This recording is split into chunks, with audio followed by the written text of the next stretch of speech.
ये कहानी होने वाली है हमारे जॉनी सिंस की, जो कि एक ऑर्डिनरी थर्ड ईयर का स्टूडेंट होता है, जो कि बहुत ज्यादा गरीब होता है। पर अचानक एक अंधेरी रात में उसका एक्सीडेंट होते हुए बचता है। भगवान की दया थी कि वो बच गया, और जो वो महंगी गाड़ी होती है वो पूरी तरह से तबाह हो जाती है और उसकी गाड़ी में से धुआं निकल रहा होता है। तभी उसी रात को एक लड़की जो उसे मारने की कोशिश कर रही थी अचानक गायब हो जाती है, और सिर्फ बचता है उसका खून। उस दिन के बाद से उस लड़की की जिंदगी पूरी तरह बदल गई। उसे 6 घंटों के अंदर 5 करोड़ रुपए खर्च करने थे। अगर वो ऐसा नहीं कर पाया तो वो मारा जा सकता था। उसे एक नई आइडेंटिटी मिली थी उन पैसों के साथ साथ, और वो आइडेंटिटी थी एक स्लेव की, पैसों का गुलाम। गुलाम एक ब्लैक कार्ड का। सीरीज की स्टार्टिंग में हम लोग एक महंगे से बार को देखते हैं, जहाँ पर एक बंदा बहुत सारे सामान मंगवा रहा होता है, जिसमें बहुत सारी दारू, वोडका और बहुत सारी चीजें होती है।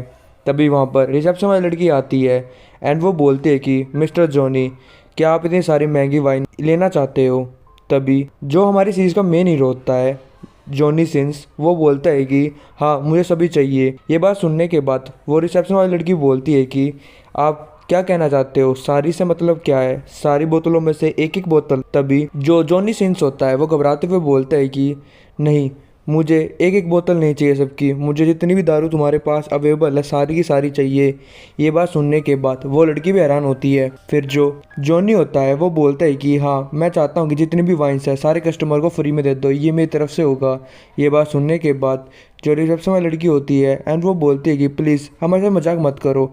तभी जॉनी होता है वो उसका हाथ पकड़ता है एंड वो घबराते हुए बोलता है कि मेरे पास मजाक करने का बिल्कुल भी टाइम नहीं है, ये लो मेरा कार्ड और मेरे लिए इसे स्वाइप कर दो, और जितनी हो सके उतनी दारू पिलाओ इनको, आज की पार्टी मेरी तरफ से है। एंड वो टेबल के ऊपर खड़ा होता बोलता है कि लेडीज़ एंड जेंटलमैन, आज का बिल मैं आपका दे रहा हूँ, तो आपको चिंता करने की जरूरत नहीं है, आप इंजॉय करो। और बस मेरी एक ही रिक्वायरमेंट होगी, आपको जब तक पीना है, जब तक आप बिल्कुल तरह टल्ली ना हो जाओ तब तक आपको रुकना नहीं है। ये बात सुनने के बाद सारी लड़कियां बोलते वाओ माय बाबू सोना, आपने तो कमाल कर दिया। लिटिल ब्रदर आप तो कमाल के, सच में आप तो बहुत ज़्यादा क्यूट हो, क्या मैं आपको व्यू चैट में ऐड कर सकती हूँ? आप तो बहुत ज़्यादा मेरे भी लग रहे हो कि हम दोस्त बन सकते हैं। ऐसे जो चिमड़ी चिमड़ी बातें लड़कियां करने लग जाती है एंड वो बोलती है कि सच में हमने तो ज़्यादा अमीर और हैंडसम लड़का नहीं देखा आज तक। ऐसी बातें कर रहे होते हैं, तभी साइड में 2 बंदे होते हैं आपके और मेरे जैसे, वो आपस में बात कर रहे होते हैं कि व्हाट द फक डूड, ये अमीर लोग कभी भी अपनी एकड़ी नहीं छोड़ते। वो यहाँ पर सिर्फ अमीरी दिखा रहा अपनी और कुछ नहीं है, शायद वो कोई सेकंड जनरेशन का रिच मैन होगा। दूसरा साथी उसका बोलता है कि या फिर उसने कोई लॉटरी वगैरह जीती होगी, अब वो चाहता है कि सारी लड़कियां उसके आसपास घूमे। सच में कितना बड़ा लूजर है ये। तभी वो जॉनी को देखने के बाद बोलते हैं कि काश मैं भी उसकी तरह अमीर होता और शायद मैं भी ऐसा ही कुछ करता। तभी जो जॉनी होता है वो अपने बारे में बताता है कि मेरा नाम जॉनी सिंस है और मैं कोई बड़ा बिग बॉस नहीं हूँ, ना ही मैं कोई अमीर फैमिली का अमीर दादा हूँ। मैं एक ऑर्डिनरी फैमिली से आता हूँ जो कि थर्ड ईयर स्टूडेंट है। जो मेरे पास पैसे हैं वो लॉटरी से नहीं आए हैं, ना ही मैंने कोई गलत काम करा है। असल में ये सारे पैसे मुझे ऐसी जगह से मिले हैं जो कि मनी मशीन है, जो कि खुद शैतान ने मुझे दी है। फिर हम कहानी के पीछे जाते हैं, यानी कि 6 घंटे पहले, जहाँ पर जॉनी रास्ते जा रहा होता है। तभी पीछे से गाड़ी आती है जो कि पोर्श होती है। जॉनी को लगता है कि कोई उसे ठोकने वाला है, तो वो एकदम हट जाता है, जिसकी वजह से वो एक्सीडेंट से बच जाता है और जमीन पे गिर जाता है, और जो पोर्श गाड़ी होती है पूरी तरह से तबाह हो जाती है। ये देखने के बाद जॉनी होता है वो बोलता है कि क्या तू अंधा होकर चला रहा है क्या? अब मैं मरने वाला था, अच्छा कि मैंने जल्दी से रिएक्ट कर लिया। तभी उस गाड़ी में से एक लड़की निकलती है जिसकी बहुत ज़्यादा बुरी हालत होती है। उसे देखने के बाद जॉनी बोलते हैं क्या तुम ठीक हो? चलो मैं तुम्हारे लिए एक एम्बुलेंस को बुला लेती हूँ। तभी जो वो लड़की होती है वो जॉनी को पकड़ लेती है एंड वो बोलती है कि 1 मिनट रुको, मुझे तुमसे कुछ काम है, मैं तुम्हें 1 मिलियन दूंगी। ये बात सुनने के बाद जॉनी बोलता है कि आखिर तुम मेरे साथ क्या करना चाहती हो जो तुम मुझे 1 मिलियन दे रही हो? तभी जो लड़की होती है वो बोलती है कि मैं तुमसे बिल्कुल भी बात नहीं कर सकती, जल्दी से बोलो तुम्हारा प्राइस क्या होगा। ये बात सुनने के बाद जॉनी बोलता है शायद ये कोई पागल वागल है या फिर कुछ ज्यादा दारू पी ली है जो ऐसी बातें कर रही है। तभी हम लोग देखते हैं कि वो लड़की अपनी गाड़ी के पास जाती है और वहाँ से चाकू लेके आती है। ये देखने के बाद जॉनी की फट जाती है एंड वो बोलती है आखिर ये मेरे साथ क्या करना चाहती है, प्लीज़ शांत हो जाओ। तभी वो लड़की बोलती है कि मैं तुम्हारा एक हाथ खरीदना चाहती हूँ, जल्दी से मुझे एक प्राइस बताओ और जितना तुम पैसा बोलोगे मैं उतना तुम्हें पैसा देने के लिए तैयार हूँ। ये बात सुनने के बाद जॉनी घबराते हुए बोलता है कि प्लीज़ अपना ये नाइफ है नीचे कर दो। तभी वो लड़की काफ़ी ज़्यादा डर रही होती है एंड वो बोलती है कि लिटिल हैंडसम गाय प्लीज़ मेरी बात मानो, अब सब कुछ तुम पे डिपेंड करता है। तभी जॉनी बोलता है कि प्लीज़ मेरी मदद करो। तभी अचानक हम लोग देखते हैं कि उस लड़की के दोनों हाथ गायब हो जाते हैं। ये देखने के बाद वो लड़की भी हैरान होती है। तभी पीछे से एक शैतान आता है जो कि लूसीफर होता है एंड वो बोलता है ओ डियर, तुम्हारे हाथ तो गायब हो गए, तुम्हारी लाइफ तो कितनी ज्यादा सस्ती है। ये बात सुनने के बाद वो लड़की भी हैरान होती है एंड वो बोलती है कि लूसीफर तुम यहाँ पर कैसे आए। तभी जो लूसीफर होता है वो बोलता है कि मैंने तुम्हें पहले ही वॉर्न करा था कि ऐसी जो स्पेंडिंग होगी हम उसको नहीं मानेंगे। अब तुम ब्लैक कार्ड के स्लेव हो, तो तुम्हें सर्वाइव होने के लिए इतनी स्टूपिड चीज़ें तो नहीं करनी चाहिए थी।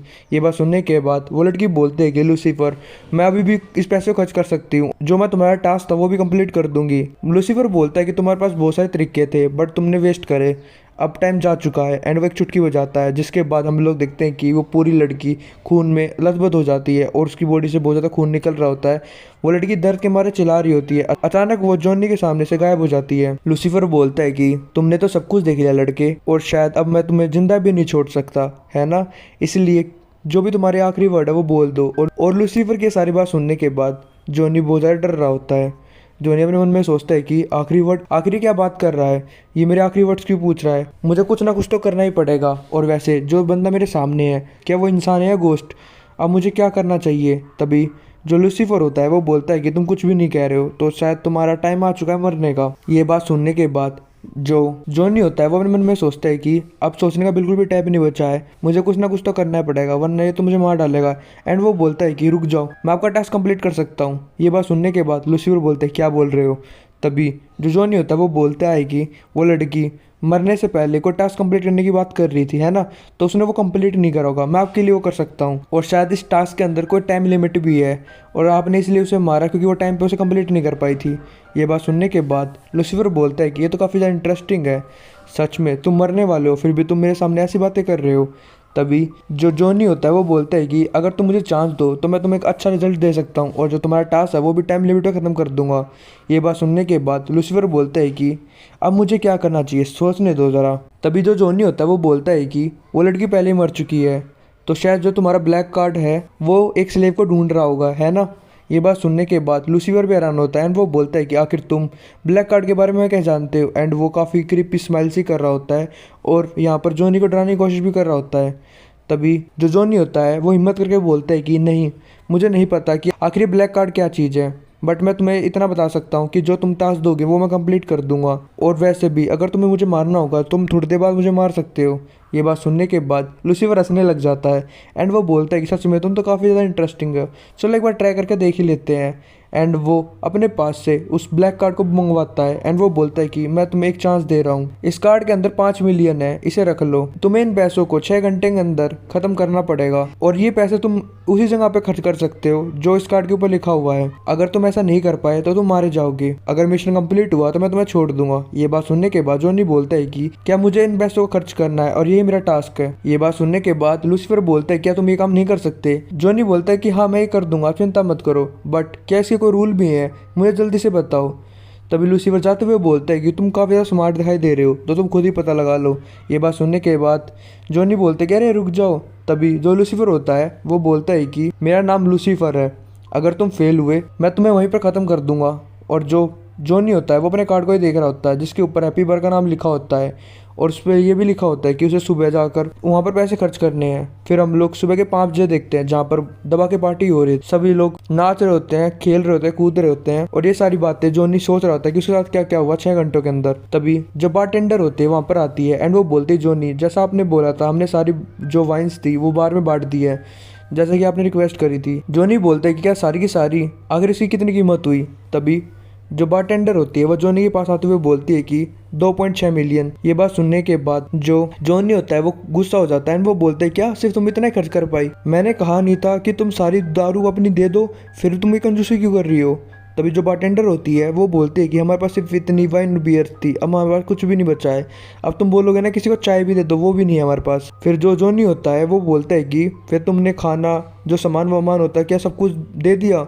तभी जो बारटेंडर होती है वो बोलते हैं कि हाँ सब कुछ देने के बाद ही 2.4 मिलियन बना है। फिर वो बोलता है कि हमारा जो बार है वो काफ़ी ज़्यादा छोटा है, हमारे पास सिर्फ लिमिटेड में वाइन्स होती है और खाना भी। आखिर आप कितना ज़्यादा पैसा खर्च करना चाहते हो, शायद आप जितना पैसा यहाँ पे खर्च करना चाहते हो वो हो नहीं पाएगा। तभी जो जॉनी होता है टाइम को देखते हुए बोलता है कि सिर्फ मेरे पास 1 ही घंटा बाकी है। बारटेंडर बोलती है कि हमने सोचा नहीं था कि आप जैसा कोई बड़ा कस्टमर यहाँ पर आ जाएगा, इसलिए हम इतना ज़्यादा सामान नहीं प्रोवाइड करते, प्लीज़ आप कोई दूसरे बारे में चले जाओ। ये बात सुनने के बाद जो जॉनी होता है वो बोलता है कि तुम्हारा इसका क्या मतलब है, क्या तुम मुझे यहाँ से बाहर निकालना चाहती हो। ये बात सुनने के बाद बारटेंडर बोलते कुछ ऐसा नहीं है। जॉनी अपने मन में सोचता है कि इन सारी बातों को छोड़ो, मुझे कुछ ना कुछ करके पैसे को स्पेंड करना पड़ेगा, सिर्फ मेरे पास 1 ही घंटा बाकी है, आखिर मुझे क्या करना चाहिए। एंड ऐसा जॉनी बहुत ज़्यादा फ्रस्ट्रेशन हो रही है। तभी जॉनी सोचता है क्या मैं यहाँ पर कुछ सामान खरीदने लग जाऊँ, कैसा रहेगा कि मैं इस गर्ल से कुछ सामान ले लूँ। नहीं, मैं ऐसा नहीं कर सकता, ऐसा ही उस लड़की ने करा था और जो लूसीफर था उसे मार के चला गया था। मुझे कोई भी इनवैलिड स्पेंडिंग नहीं करनी पड़ेगी, इसका मतलब मुझे इन सारे पैसों को तो उड़ाना है पर एक वैलिड वे के अंदर। आखिर मैं क्या करूं, अगर मैं ऐसे सोचता रहा तो मैं तो ऐसे मारा जाऊंगा, आखिर क्या होगा वैलिड वे। तभी तभी जो जॉनी होता है वो बोलता है कि एक्सक्यूज़ मी, क्या तुम यहाँ पर मेरे लिए कुछ रिसीप्ट ले सकती हो, जो भी सामान मैं यहाँ से लूँगा। ये बात सुनने के बाद जो बारटेंडर होते हैं बोलते हैं कि हाँ हम ऐसा कर देंगे। तभी जॉनी आसपास देखने लग जाता है और वो बोलता है कि सबसे पहले मुझे एक ऐसी चीज़ ढूंढनी पड़ेगी जिसके लिए मैं रिसिप्ट लिखवा सकता हूँ। तो मुझे सोचना पड़ेगा आखिर यहाँ पर ऐसी क्या चीज़ है जो 2 मिलियन के आसपास की हो जिसे मैं खरीद सकूँ। ये बात सुनने के बाद वो बारटेंडर भी हैरान होते हैं और वो बोलती है क्या 2 मिलियन से भी ज़्यादा। तभी जो जॉनी होता है वो बोलता है कि हाँ 2.4 मिलियन, मैं इतने देने के लिए तैयार हूँ। तभी जो बारटेंडर होती है वो अपने कपड़ों को ढीला करते हुए बोलती है कि कैसा रहेगा कि आप मुझे खरीद लो। ये बात सुनने के बाद जॉनी के मन थोड़े खट्टे मीठे होते हैं। तभी वो बोलता है कि और कुछ ढूंढो चुपचाप। ये बात सुनने के बाद बारटेंडर की बेइज्जती हो जाती है एंड वो बोलते ठीक है मैं आसपास देखती हूँ। तभी एक बंदा आता है और वो चलाते हुए बोलता है कि क्या यहाँ पर कोई भी वाइन लेफ्ट नहीं है, क्या तुम कह रहे हो कि ये बार किस चीज़ के लिए है। तभी हम लोग देखते हैं कि वहाँ पर 3 गुंडे लोग आए होते हैं और उनमें से जो उनका लीडर होता है वो बोलता है कि क्या तुम कह रहे हो कि तुम यहाँ हमें दारू नहीं दोगे, इसका मतलब क्या है कि तुम हमें कम समझ रहे हो। तभी बारटेंडर वहाँ पर आती है और वो बोलती है कि क्यों तुम यहाँ पर गड़बड़ी खड़ी कर रहे हो, तुम्हें पता भी है यहाँ पर कोई आया हुआ है, वो तुम्हारी औकात तुम्हें 2 मिनट में दिखा देगा। ये बात सुनने के बाद वो गुंडे लोग बोलते हैं कि क्या यहाँ पर कोई बड़ा आदमी आया जो हमारे से खतरनाक है। तभी जो जॉनी होता है वो वहाँ आसपास के सामान तोड़ने लग जाता है एंड जो जॉनी होता है वो गुस्से के साथ बोलता है कि ये सही तरीका है। फिर वो बोलता है कि तुम तीनों मिलकर इस पूरे बार को तोड़ दो, क्योंकि मैं यहाँ पर $5 मिलियन खर्च करना चाहता था वाइन के ऊपर, पर ये इतना ज़्यादा गरीब था कि मैं यहाँ पर कुछ भी सामान नहीं ले पाया। इसलिए मैं चाहता हूँ कि तुम सभी लोग मेरा गुस्सा उतारने में मदद करो और इन सारी चीज़ों को तोड़ दो। ये बात सुनने के बाद बारटेंडर बोलते हैं कि जॉनी आप ऐसा क्यों कर रहे हो। तभी जॉनी बोलता है कि तुम चिंता मत करो, मैं तुम्हारे बार को तोड़ दूंगा पूरी तरह से, बट इसके बदले मैं तुम्हें 2.4 मिलियन दे दूंगा, एक कम परसेंट की तरह। ये बात सुनने के बाद बारटेंडर बोलते हैं क्या आप मुझे पैसा देने के लिए तैयार हो इस चीज़ के लिए। और फिर जो जॉनी होता है वो बोलता है कि हाँ मेरे पास 5 मिलियन जिन्हें मैं ख़त्म करना चाहता हूँ किसी भी हालत के अंदर, जिसके लिए मुझे जो करना पड़े मैं वो करने के लिए तैयार हूँ। और भूल मत जाना कि तुम्हें इनकी रिसिप्ट बनानी है। और हम लोग देखते हैं कि जो जॉनी होता है वो पूरे उसको तबाह करने लग जाता है। वो बोलता है कि अब मुझे यही करना पड़ेगा कार्ड के पैसे ख़त्म करने के लिए और मुझे रिसिप्ट भी चाहिए। और हम लोग देखते हैं कि 6 बज जाते हैं, यानी कि जॉनी का जो टाइम होता है वो ख़त्म हो जाता है एंड वो थक के मारे जमीन पे लेटा होता है एंड वो बोलता है कि फाइनली तुम यहाँ पर आ गए। लूसीफर उसके सामने खड़ा होता है एंड वो बोलता है कि मैं जानता नहीं था कि तुम एक ऐसे बंदे हो, क्या तुमने 5 मिलियन को स्पेंड कर दिया। तभी जॉनी बोलते हैं कि खुद ही देख लो एंड उसके पास वो रिसिप्ट दिखा देता है। उन रिसिप्ट को देने के बाद जॉनी बोलता है कि ये देख लो कि मैंने कहाँ कहाँ पैसे खर्च करे हैं, अगर तुम मुझे अभी भी मारना चाहते हो तो मुझे मार सकते हो, बट मुझे रूल्स के बारे में कुछ भी नहीं पता था। अगर तुम मुझे रूल्स के बारे में बता देते तो शायद मैं और अच्छे तरीके से पैसे स्पेंड कर सकता था। मुझे लगा कि कोई भी वैलिड तरीका वो होगा जिसके अंदर रिसिप्ट होगी, इसलिए मैंने जितनी स्पेंडिंग करी है वो अजीब तरीके से करी है, बट उनकी सबकी रिसिप्ट है। अगर तुम इसे एक्सेप्ट नहीं करते हो तो मुझे मार सकते हो, मैं वैसे भी कुछ भी नहीं कर सकता। तभी जो लूसीफर होता है वो बोलते हैं जैसे तुम्हारी मर्जी, और उसके ऊपर अटैक करने के लिए बढ़ता है, बट अचानक वो रुक जाता है और जो जॉनी होता है वो भी हैरान होता है और रास्ते में ही जो लूसीफर का अटैक होता है वो गायब हो जाता है। लूसीफर बोलता है आखिर ये क्या हो रहा है, बीच में यमराज जी क्यों आ रहे हैं, क्या यमराज जी इस स्टूपिड को बचाना चाहते हैं। मैंने सिर्फ तुम्हें 5 मिलियन ख़त्म करने के लिए बोला था, बट तूने फिर भी वहाँ पर गड़बड़ कर दी, और जो तुम्हारी 93% जो स्पेंडिंग थी वो अनक्वालिफाइड थी। मैं सच में लगा था कि तुम ये फेक रिसिप्ट दिखा के मुझे धोखा दे सकते हो, और मुझे ऐसे लोग बिल्कुल भी पसंद नहीं जो मुझे धोखा दे और जो ज़्यादा चालाक बनने की कोशिश करे। एंड वो एक चुटकी बजाता है एंड वो बोलता है कि जो भी तुमने स्टूपिड थिंक करी है उसके लिए तुम्हें कुछ ना कुछ तो करना पड़ेगा, और मैं तुम्हें मार तो नहीं सकता, इसलिए मैं तुम्हारे साथ कुछ करने वाला हूँ जिसके बाद तुम्हें हमेशा याद रहेगा कि तुम्हें मुझसे तेज चल के नहीं देखना है। यमराज जी को पता नहीं क्यों लगता है कि तुम कुछ के लिए यूज़फुल हो, इसलिए मैं तुम्हारी जान को बच रहा हूँ, पर तुम्हें एक सज़ा भी दे रहा हूँ। और हम लोग देखते हैं कि वो जॉनी सिंस को गंजा कर देता है। अब तुम्हें समझ में आएगा इस जॉनी सिंस गंजा क्यों है। फिर लूसीफर बोलता है कि इसलिए मैं तुम्हें पनिश कर रहा हूँ, तो अब अपनी लाइफ को एंजॉय करना। जॉनी बोलते हैं कि चलो मैं बच तो गया, तभी यमराज बोलता है कि कोई बात नहीं, वैसे भी तुम आज से मेरे गुलाम हो। फिर उसके बाद हम लोग देखते हैं कि एक बड़ा सा स्पा होता है जहाँ पर हम जॉनी को देखते हैं जो 3 लड़कियों से अपनी मसाज करवा रहा होता है। एंड वो अपने मन में बोलता है कि मेरे पास 5 दिन से ये ब्लैक कार्ड है और मुझे अभी भी नहीं पता कि ये लूसीफर कौन है और ये यमराज जी कौन है, बट वो मुझे पैसा दे रहे हैं। अभी के टाइम पर मुझे 5 मिलियन पैसे खर्च करने हैं इस स्पा के अंदर। और जो इस कार्ड के ऊपर लिखा हुआ है स्लेव डेवलपमेंट बैंक, आखिर ये क्या चीज़ है, मुझे नहीं कुछ नहीं पता। तभी जो मसाज वाली लड़की होती है वो बोलती है कि जॉनी, क्या आप हमारी सर्विस से आज सेटिस्फाई हुए हो या नहीं। तभी जॉनी बोलता है कि ओह सॉरी, तुम क्या बोल रहे थे, हाँ हाँ तुमने अच्छा काम करा, ये लो कार्ड और तुम मेरे पैसे ले लो। ये बात सुनने के बाद वो मसाज वाली लड़की बोलती है कि शुक्रिया जॉनी, आप अगर अगली बार भी आओ तो जरूर यहाँ पर आना। जॉनी बोलता है ठीक है।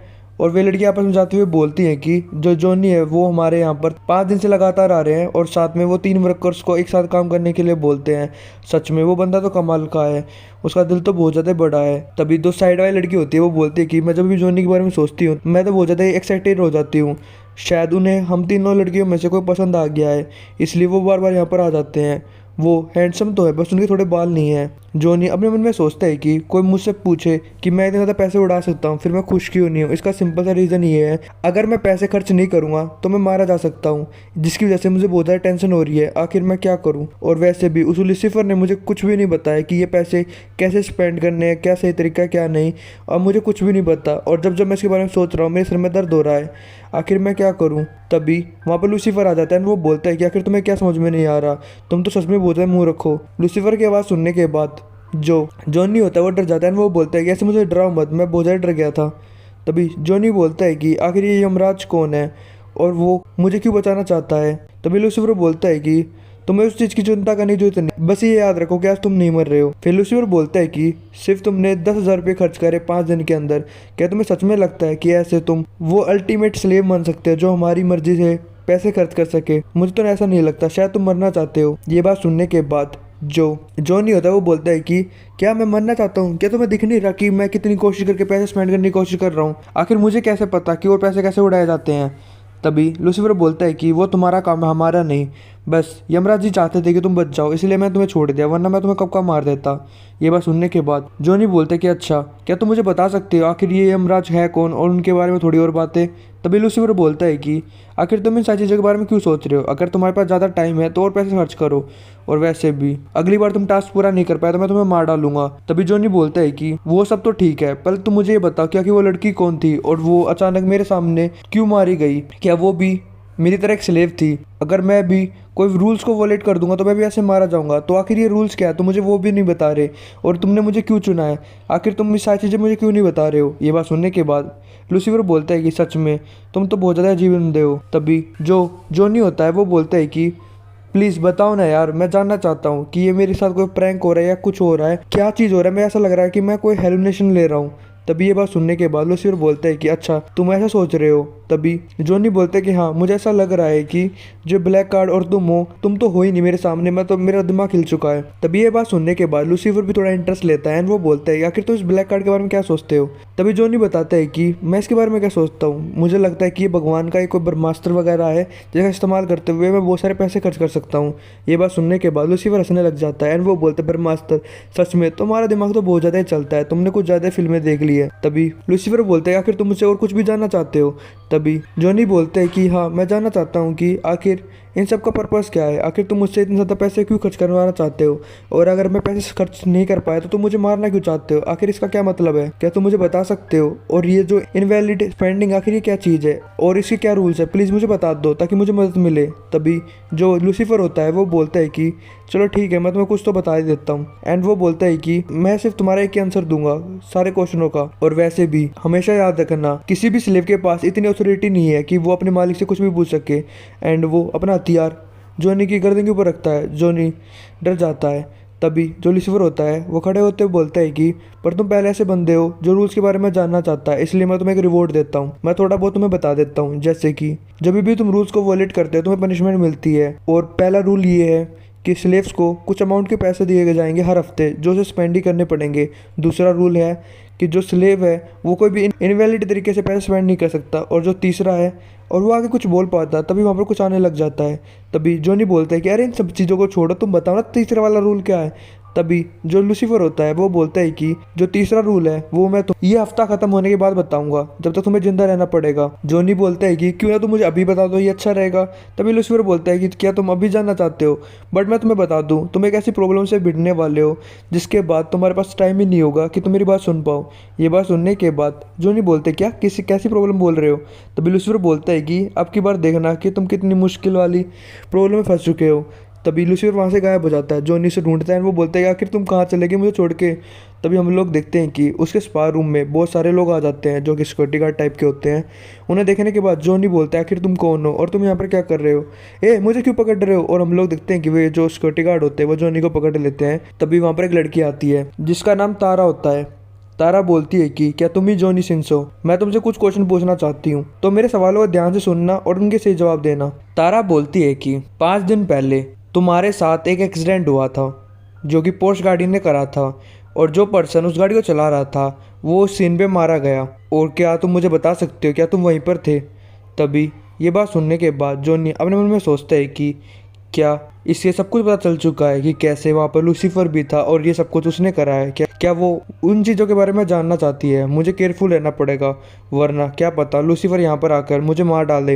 एंड वो सोचता है कि इन सारी पिक्चरों को देखकर मैं ये तो कह सकता हूँ कि ये सारी सिक्योरिटी फुटेज है, तो शायद इन्हें पता ना हो कि यहाँ पर कौन है या नहीं। मुझे कुछ ना कुछ करके बहाना मारना पड़ेगा। एंड वो बोलता है कि आखिर तुम कौन हो और तुम्हें मुझसे क्या चाहिए। ये बात सुनने के बाद तारा हंसती है। तभी तारा एक फोटो को उठाते हुए बोलती है कि ये इंपॉर्टेंट नहीं है कि मैं कौन हूँ या मैं क्या चाहती हूँ, बस तुम मेरे सवालों का सही सही जवाब दे दो। आखिर इस इंसिडेंट के बाद ये वुमेन कहाँ पर चली गई। ये बात सुनने के बाद जॉनी अपने मन में सोचता है कि ये मुझसे जानना चाहते हैं कि ये लड़की कहाँ पर चलेगी, बट मैं इसे कैसे बताऊँ कि वो कैसे मारी गई है, क्या ये मेरा विश्वास करेगी या नहीं, अब मुझे क्या करना चाहिए।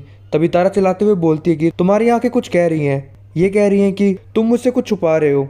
ये बात सुनने के बाद जॉनी भी हैरान होता है। तभी जो तारा होती है वो बताती है कि हमारे सामने झूठ बोलने की कोशिश भी मत करना, क्योंकि जो सिक्योरिटी फुटेज है उसमें साफ साफ दिख रहा है कि तुम इस फुटेज के अंदर हो। तुम्हें क्या लगा कि तुम अपने आप को गंजा कर लोगे तो हमें पता नहीं चलेगा कि तुम इस फुटेज के अंदर हो। इस इंसिडेंट के बाद जो वूमेन थे वो गायब हो चुकी है, और लास्ट टाइम जिसने इस वूमेन को देखा था वो तुम थे। आखिर तुम मुझे बताओगे कि वो कहाँ पर चलेगी। ये बात सुनने के बाद जॉनी अपने मन में सोचते है कि अब मुझे समझ में आ रहा है, इस लड़की को ब्लैक कार्ड और लूसीफर के बारे में कुछ भी नहीं पता है। चलो मैं इसको थोड़ा अपनी बातों में घुमाता हूँ। फिर वो बोलते हैं कि हाँ मुझे याद है, इस वूमेन ने मुझे लगभग मार ही डाला था, और मैंने इसके साथ एक डील करी कि मैं किसी को भी नहीं बताऊंगा कि इसने मेरे साथ एक्सीडेंट करने की कोशिश करी। इसके बदले उन्होंने मुझे पैसे दिए और उसके बारे में कुछ नहीं जानता। क्या तुम उन पैसों को वापस लेने के लिए आए हो जो उस लड़की ने दिया है। ये बात सुनने के बाद तारा बोलती है कि क्या तुम्हें इस चीज़ से पैसे मिले हैं। जॉनी अपने मन में बोलता है कि जैसा कि मैंने सोचा था ये मेरी बकाइयों में आ रही है। तभी जॉनी अपनी एक्टिंग का स्टार्ट रखता है एंड वो बोलता है कि क्या तुम यहाँ पर पैसे लेने के लिए नहीं आए हो, तो आखिर तुम यहाँ पर क्या करने के लिए आए हो। और वैसे भी उस लड़की की गाड़ी चलानी नहीं आती थी, वो हाईवे के ऊपर बिल्कुल मुझे ठोकने वाली थी। वो इतनी ज़्यादा यंग होने के बाद आखिर इतनी ज़्यादा गड़बड़ कैसे कर सकती है। फिर वो बोलता है कि अगर तुम उसकी सारी चीज़ें छुपाना चाहती हो तो बीच में मुझे मत डालो, मैं काफ़ी ज़्यादा काइंड पर्सन हूँ, पर इसका मतलब ये नहीं है कि कोई मुझे भी एक्सटेंड करके चला जाएगा तो मैं उसे फ्री फंड में जाने दूंगा। ये बात सुनने के बाद तारा हैरान होती है कि वो क्या बातें कर रहा है। तभी वो बोलती है कि काफ़ी अच्छी बात है कि तुम उस लड़की को तो जानते हो। वैसे मैं बता दूं वो एक ऑर्गेनाइजेशन से आती है जिसका हम पीछा कर रहे हैं। ये बात सुनने के बाद जो जॉनी होता है वो हैरान होता है एंड वो अपने मन में सोचता है कि क्या ये ऑर्गेनाइजेशन से मतलब है कि वो लूसीफर वाली पार्टी जिसके अंदर मैं भी काम हूँ, जो वो ब्लैक कार्ड की जो स्लेवरी वगैरह है, कैसे सब कुछ पता चल चुका है। तभी बैन उससे बोलता है कि आखिर तुम इस ऑर्गेनाइजेशन के बारे में क्या जानती हो, क्या तुम इसके बारे में कुछ जानते हो तो मुझे बता सकती हो। तभी ये बात सुनने के बाद तारा बोले ठीक है मैं तुम्हें बताती हूँ। मैं इतना जानती हूँ कि जो भी इस ऑर्गेनाइजेशन से जुड़े होते हैं वो अपने बारे में कुछ ज़्यादा बताते नहीं है, जितना चाहे हम उसके साथ ज़बरदस्ती कर ले वो हमेशा कुछ ना कुछ छुपाने की कोशिश करते हैं। फिर वो अपने दोस्त रायन से बोलती है कि क्या तुमने इसके सारे सामान ले लिया है। तभी वहाँ पर रायन आता है एंड वो बोलते हैं कि जी मैम, जैसा आपने बोला था इस जॉनी बंदे का जितना भी सामान था वो हमने उठा लिया, इसके अंदर इसके कपड़े, बैग और एक अजीब सा ब्लैक कार्ड भी है। फिर जो तारा होती है वो बोलती है कि ये तो अच्छी बात है, अब चलो यहाँ से चलते हैं, वैसे भी हमारी इन्वेस्टिगेशन ख़त्म हो चुकी है। एंड वो बोलती है कि जल्दी हमें पता चल जाएगा कि तुम झूठ बोल रहे थे या सच। ब्लैक कार्ड को देखने के बाद जॉनी अपने मन में सोचता है कि ये जो चाहे वो मुझसे लेके जा सकते हैं, बट ये कार्ड नहीं। अगर ये कार्ड यहाँ से चला गया तो मैं पैसे खर्च नहीं कर पाऊंगा, और पैसे खर्च नहीं कर पाऊंगा तो लूसीफर आके मुझे मार डालेगा। तो मुझे किसी भी हालत में ये कार्ड को लेना पड़ेगा ताकि मेरे जो राज है वो बाहर ना निकले। तभी वो पीछे चलाता है एंड वो बोलता है कि मेरा ब्लैक कार्ड वापस दे दो। एंड वो तारा का हाथ पकड़ लेता है। तारा बोलती है आखिर तुम ये क्या करना चाहते हो। तभी जो सिक्योरिटी गार्ड होते हैं वो बोलते हैं कि क्या तू मरना चाहता है, हमारी मैडम को छोड़ दो। तभी जोनी होता है वो बोलता है कि मेरा कार्ड वापस दे दो। तभी हम लोग देखते हैं कि जैसे ही वो हरकत कर रहा होता है उसका टावल गिर जाता है और जो उसका छोटा भाई होता है वो सबको दिख जाता है। और जो तारा होती है वो भी शर्मा रही होती है। जोनी का छोटा भाई जो बड़ा होता है उसको देखने के बाद सभी लोग भी हैरान होते हैं। ये सब कुछ देखने के बाद जो जोनी होता है वो बोलता है कि तो मेरी मिसअंडरस्टैंडिंग होगी थोड़ी सी। एंड जो तारा होती है वो बोलती है कि अच्छा मिसअंडरस्टैंडिंग होगी है। और जो जोनी होता है वो अपना छोटा भाई ढकने की कोशिश कर रहा होता है एंड वो बोलता है तुम्हारा शुक्रिया मुझे छोड़ने के लिए। तभी तारा उसके छोटे भाई पे लात मारती है और फिर उसके मुंह पे भी, एंड जोनी को नॉकआउट कर देती है। तभी तारा बोलती है कि तुम्हारी हिम्मत कैसे हुई मुझे अपना ये सब कुछ दिखाने की, मैं पुलिस को बुला रही हूँ, ये कितना ज़्यादा ठरकी है यार। तभी बीच में रायन आता है एंड वो बोलता है कि शांत हो जाओ, हमने इसका सामान लिया है, अगर यहाँ पर पुलिस आ गई तो हमारे लिए प्रॉब्लम हो जाएगी सब कुछ एक्सप्लेन करने में। और भूलो मत तुम्हारे फादर तुमसे नाराज़ हैं, अगर उन्हें पता चला कि तुम सब कुछ ये कर रही हो तो और भी ज़्यादा नाराज़ हो जाएंगे। ये बात सुनने के बाद तारा बोलती है कि हाँ तुम बात तो सही कह रहे हो। एंड वो बोलते हैं कि चलो यहाँ से चलते हैं। और जो जोनी होता है वो दर्द में चिल्ला रहा होता है एंड वो बोलते हैं मत जाओ। एंड वो नंगू पंगा खड़ा होता है एंड उसके छोटे भाई में भी दर्द हो रहा होता है। एंड वो बोलता है कि मेरे कार्ड को दे दो वापस, मेरे कार्ड को दे दो। तभी जो रायन होता है उसके पास कुछ पैसे रख के जाता है एंड वो बोलता है कि जो भी हमने सामान लिया है और जो भी तुम्हें चोट लगी है उसके लिए ये पैसे रख लो। एंड वो बोलता है कि चलो हम यहाँ से चलते हैं। और जो जोनी होता है वो अपने छोटे भाई को पकड़ते हुए खड़ा होता है एंड वो बोलता है कि मैं तुम्हें किसी भी हालत में अपना कार्ड नहीं दे सकता। और अपने मन में सोचता है कि अगर ये कार्ड मेरे हाथ से चला गया तो मैं 100% मारा जाऊंगा। तभी वहाँ पर वो मसाज वाली लड़की आती है एंड वो जोनी को ढकते हुए बोलती है कि जोनी आप ठीक हो ना, क्या आपकी कोई लड़ाई है तारा के साथ। तभी तारा का नाम सुनने के बाद जो जोनी होता है वो बोलता है क्या तुम तारा के बारे में कुछ जानती हो। तभी मसाज वाली लड़की बोलती है कि हाँ मैं उसके बारे में जानती हूँ, वो एक बहुत ज़्यादा ही अमीर फैमिली की लड़की है। तभी हम लोग देखते हैं कि जोनी होता है अपने लिए नए कपड़े ले लेता है एंड वो बोलता है कि तो यहाँ पर वो तारा रहती है, ये जगह तो बहुत ज़्यादा ही बड़ी है। और हम लोग देखते हैं कि वहाँ पे गार्ड कैपेट भी बिछा होता है और बहुत सारी सिक्योरिटी भी होती है। ये सब कुछ देखने के बाद जोनी बोलता है कि ये जो फैमिली है तो बहुत ज़्यादा अमीर लगती है। तभी वो जा रहा होता है और वो सिक्योरिटी गार्ड से बोलता है कि क्या तुम ऐसे क्यों खड़े हो। एंड वो अपने मन में सोचता है कि आखिर ये हिल क्यों नहीं रहा, क्या ये मर चुका है। एंड वो बोलता है कि क्या तुम मेरी बात सुन रहे हो। तभी एक गाड़ी आती है जिसकी वजह से सारे सिक्योरिटी गार्ड उसकी तरफ देखते हैं। सिक्योरिटी गार्ड बोलता है कि रेडी हो जाओ, जिसकी वजह से जोनी भी हैरान हो जाता है क्योंकि वो अचानक चिल्लाता है। तभी वहाँ पर एक थार आती है। उस लाल थार को देखने के बाद सारे सिक्योरिटी गार्ड झुक जाते हैं एंड वो बोलते हैं कि हम मिस सोंग को वेलकम करते हैं। तभी उस गाड़ी में से सोंग बाहर निकलती है एंड वो बोलती है कि सच में तुमने काफ़ी अच्छी सजावट कर रखी है। तभी सिक्योरिटी गार्ड बोलता है कि मास्टर घर के अंदर ही है, प्लीज़ मिस सोंग हमारे साथ चलिए। तभी ये बात सुनने के बाद सोंग बोलती है कि मैं यहाँ पर कोई बिज़नेस की बात करने के लिए नहीं आई हूँ, मैं सीधा मुद्दे के अंदर आती हूँ, मुझे अपनी लड़की को रखना है। एंड वो एक पोस्टर निकालती जिसमें लिखा होता है कि मुझे शादी कर लो। एंड वो बोलती है कि तारा कहाँ पर चली गई है, मैं उससे मिलना चाहती हूँ।